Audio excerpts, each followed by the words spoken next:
तपाईँ हामीलाई म त जान्ने बुझ्ने मसँग धेरै ज्ञान छ भन्ने लाग्छ भने एकैछिन यो भिडियो स्किप नगरिकन हेर्नु है त। हाम्रो ब्रेनको क्षमता कति हो त भनेर म यहाँ क्याल्कुलेट गरिदिन्छु।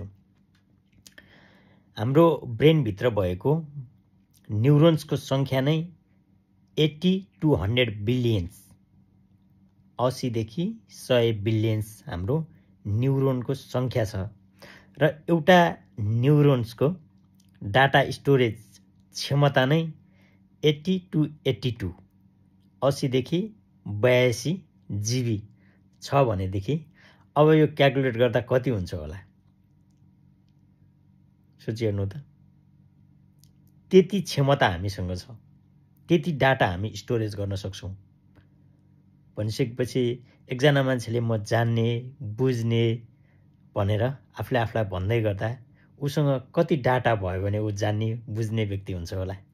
एकचोटि विचार गरी हेर्नुहोस् है।